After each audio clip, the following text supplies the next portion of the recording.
Hey guys, Board now back with you. Hope you're all doing okay.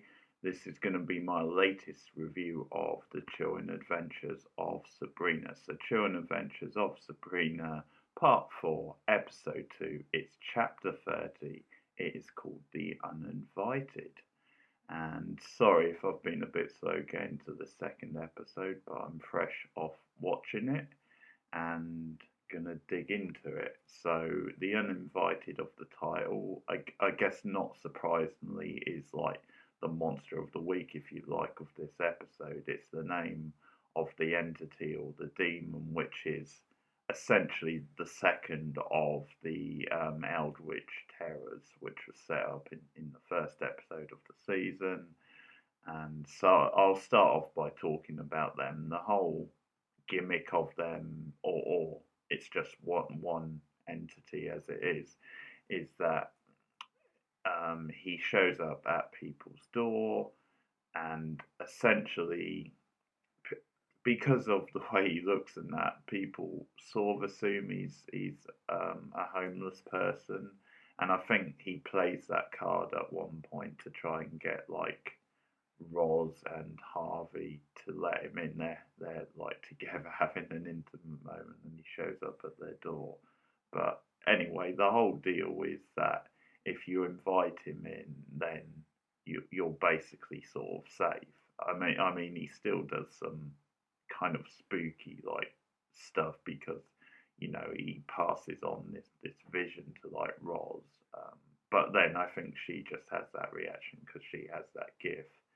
So he like touches her arm in quite a creepy way because he I should say gets very attached to people like emotionally because the whole like thing is that it's a very like lonely demon who's sinister but also looking for like companionship. That's sort of the way it sort of justifies its like actions. But so yeah, the whole thing is that if you invite it in, then you're safe. But if you don't invite it in, then it kills you. So that's what happens in the opening scene of the episode. Is you've got this mother and daughter alone at home, and it rings the doorbell, and an add-on to this is that it literally sees you as being heartless. So what it does, it rips your heart out. So the mother doesn't let it in. Is obviously a bit creeped out, worried about her daughter, so doesn't want to invite him in. And the next thing you know, he appears in the house, rips the heart out, and the daughter is right there. It's like, what did you do to my mummy? And then it approaches the daughter. It cuts away. I think obviously we're meant to assume that he did the same to the daughter, but obviously they're not going to show that on a mainstream show like this. But on the other hand, because Harvey and Roz did invite it in and showed some compassion and stuff, thinking it was a homeless guy, then it didn't harm them. But because Roz had this vision, then that's how that's what the breadcrumbs start coming together of what exactly it could be, and they start investigating.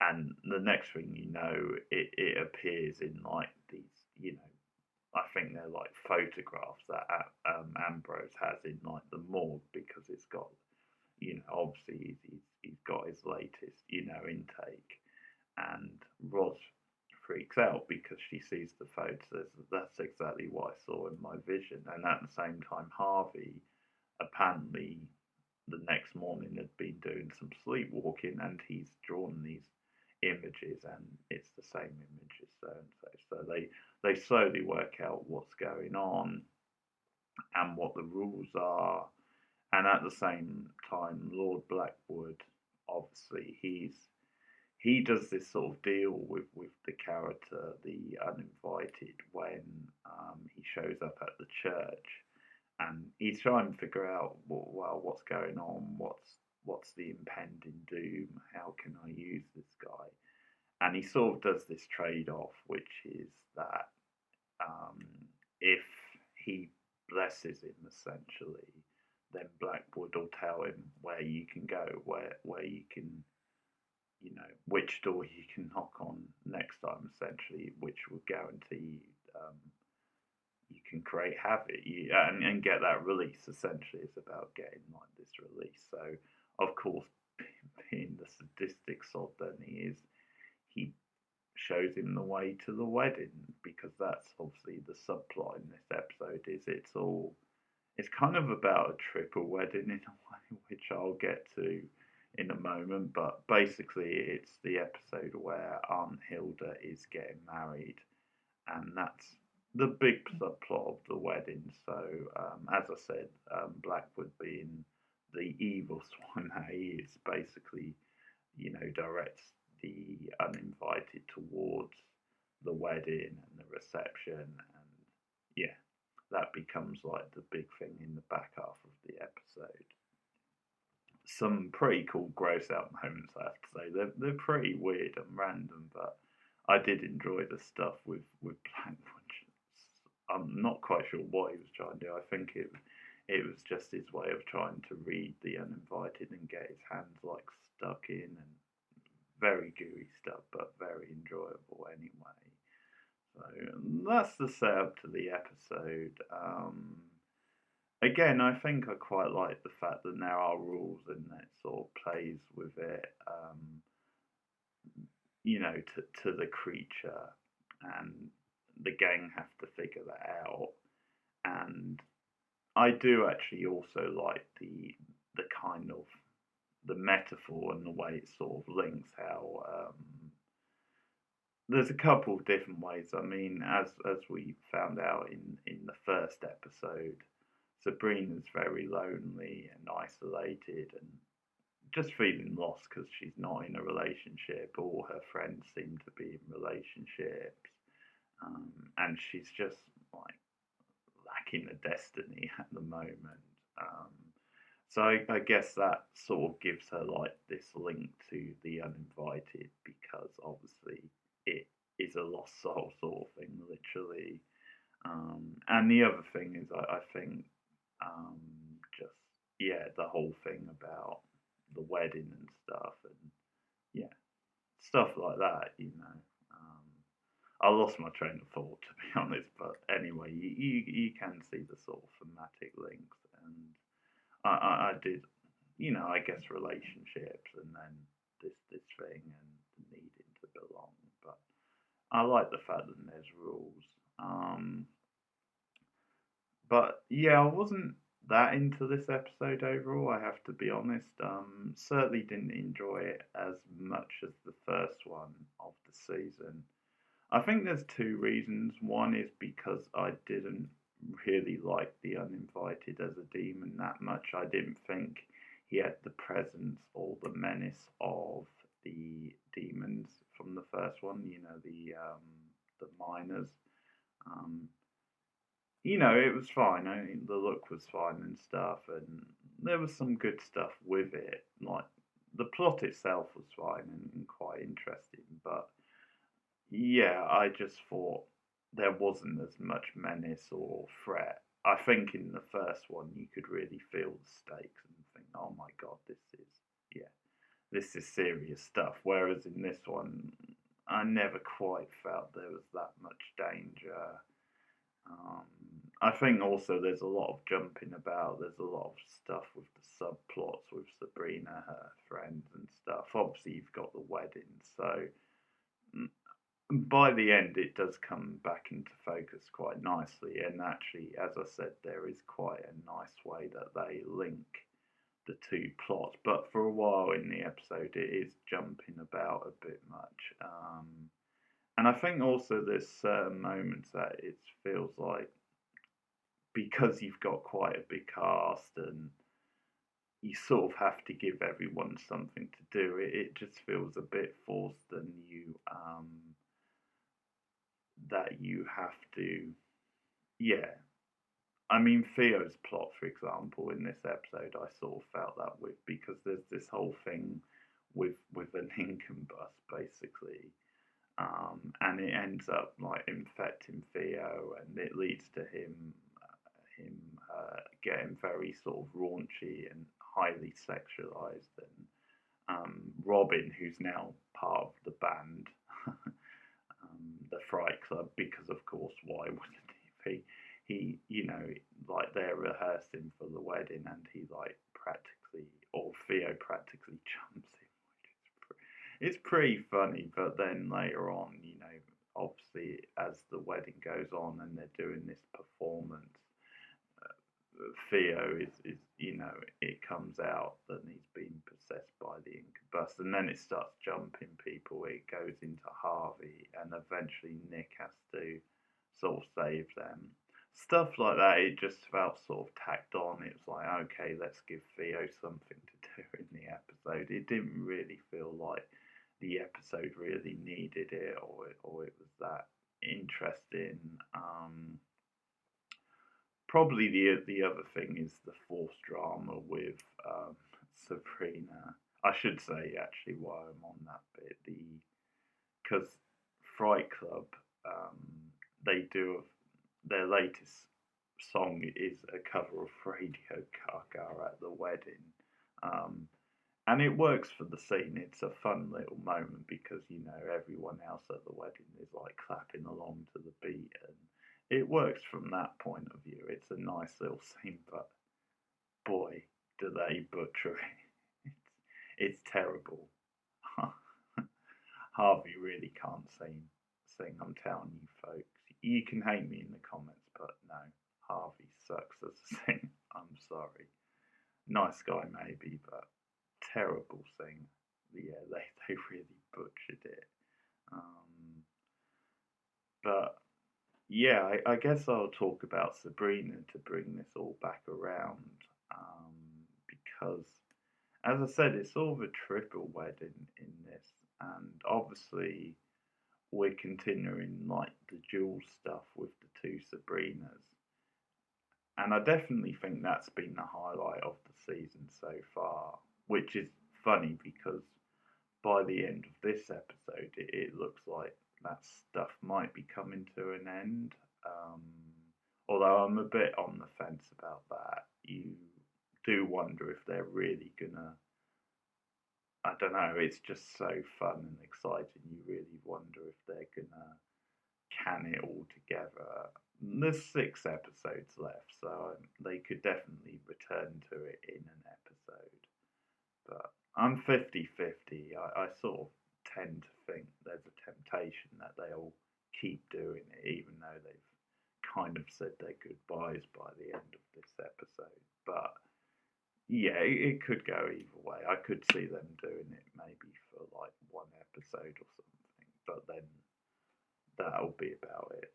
But we'll see anyway. But yeah, the Jules Sabrina stuff again is fantastic.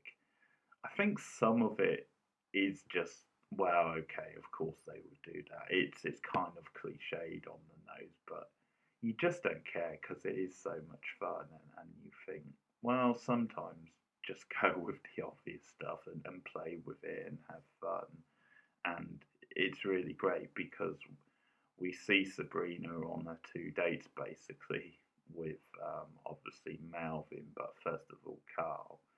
And there's some good stuff in here because basically Carl hates Alien because that's the film they went to see on their date. So dump him, Sabrina. Dump his sad ass right now. We're all shouting at the screen.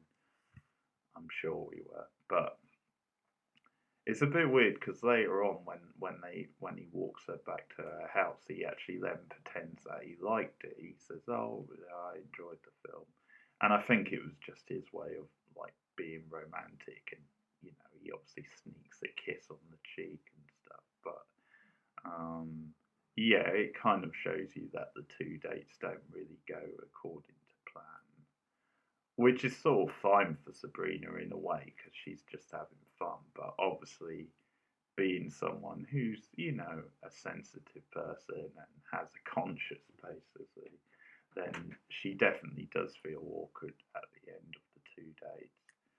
But so what basically happens is, as I said, Carl's date doesn't go that well because of what I just said. Melvin's date doesn't go too well because um, they didn't really mention Rocky Horror Picture Show because I remember that's the film they were supposed to be seeing. Um, but anyway, they get on sort of okay, even though she's not into him the way he's into her. But the awkward moment comes when Melvin asks her if she'll be his date for Hilda's wedding, and obviously Sabrina is kind of a one date thing for her.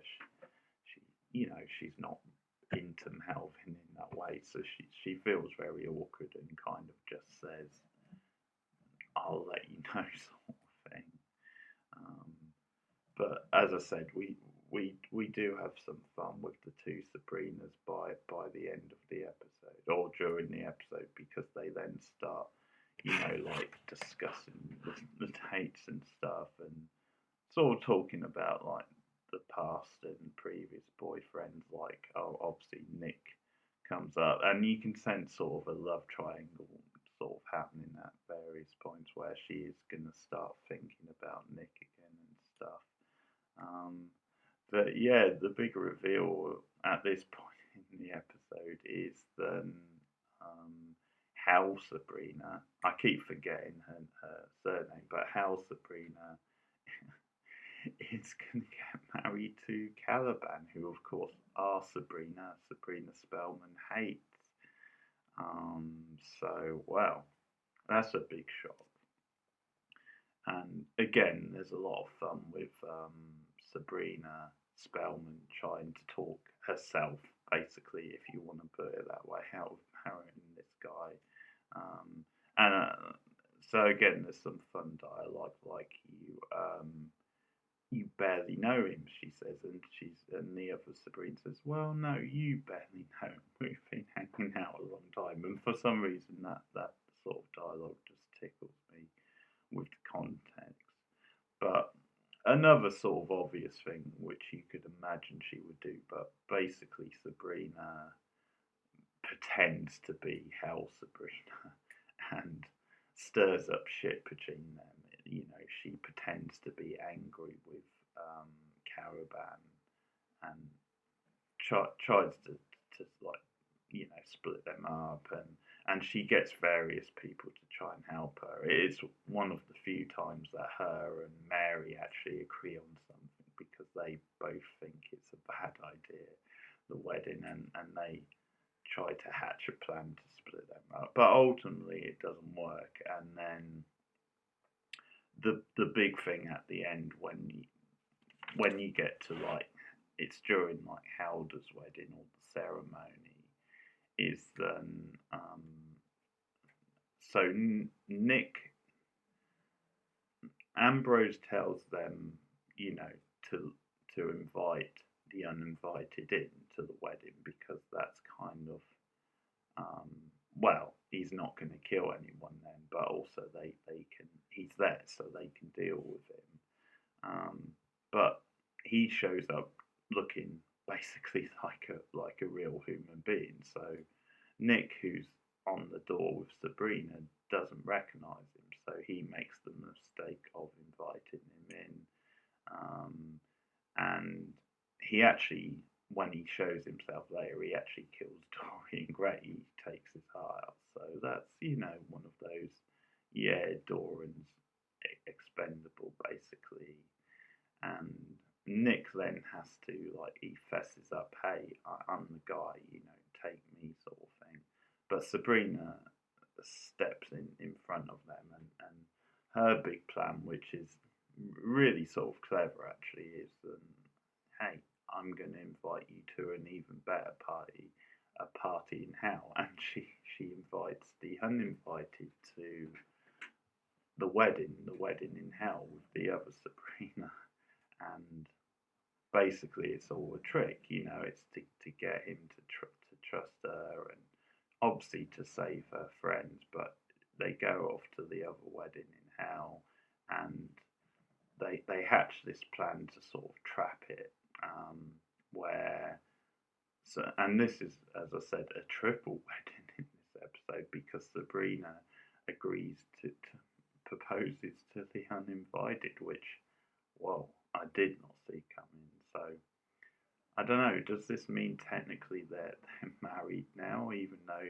obviously Sabrina has no interest in it? But it's basically a trick. But again, you have this duality thing of one Sabrina getting married to Caravan, and then our Sabrina getting married to the uninvited. Um, but then what basically happens is she pretends that she's going to sleep with the uninvited, and they go off into like the house, and it's basically this like toy model house, and she traps him in the room, and he's trapped in the house, and that's how they trap it. And yeah, and then she's like banished from hell basically because of, they're not happy with her bringing the uninvited there. But you also get like the sort of goodbyes between the two Sabrinas, which again is like nicely done, because Sabrina, are I'll stop saying two Sabrinas in a minute, but Sabrina Spellman, our Sabrina, kind of accepts, okay, she's happy, she's with Caliban and she's happy, so whatever. I may not be the guy's biggest fan, but yeah, I accept it as long as you're happy. And they sort of sign off with secret best friends forever, which is pretty cute. But yeah, that's pretty good stuff. But as I said, it sort of makes you wonder: is this the last we've seen of the two Sabrinas, or will they bring it back? My prediction is I think they'll bring it back for at least one episode. Um, Now, of course, if you're listening to this and you've seen the whole thing, which I'm sure a lot of you probably have already, then you're probably screaming at the screen. It's like, oh, come on, yeah, whatever. But yeah, but that will be interesting. I could be completely wrong, but that's sort of how I see things going. And then she returns with the house because she has to take the house with the uninvited in with her as well, and sort of further like insult. But that's fine. She returns home, and they actually, because Helda's original wedding um, was like interrupted, then yeah, they then do it for real back at home, and it's like a fancy dress sort of thing and stuff, and the whole family's there, and it's nice. It's a cute little scene because, of course, Helder, very likable character, certainly one of my favourite characters, and you're happy for them together, and it's a typically Sabrina show style wedding. It's a good moment, so it's a nice way to kind of round that off and sort of do the wedding in an episode without really dragging it out, but it works pretty well. Um, and Blackwood has a vision of what the next Eldritch Terror is going to be, which seems to be like this squid type thing. So we'll wait and see what happens, what exactly it is. And Sabrina, before the end of the episode, is being a bit naughty because um, the other Sabrina kind of told her, well, make your own happiness or focus on that, basically, make yourself happy. And so she has this thing where she mentions Nick and Harvey and the best part of both. So she starts cooking up some sort of spell. I'm not quite sure what that's going to be, but that's kind of how the episode ends. So, wait and see what happens with that one. I'm sort of hoping we don't get too much drama, but I think most of the stuff with Sabrina in this I really like. The one scene with her I kind of hated is a strong word, but I wasn't so keen on was her. She gives like this drunken speech at the wedding, and it's basically when she pans around the room with all her friends and she she's, oh, so much love in this room, but again, she's really kind of sad and upset because she feels alone. And it's a funny scene. I mean, the actress makes it funny, her being drunk and stuff, but also it's a very forced drama type scene.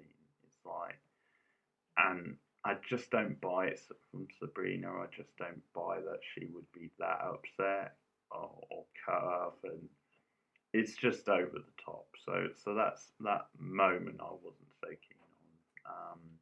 And I prefer the first episode overall, but decent enough again overall. There's still plenty to enjoy in this episode.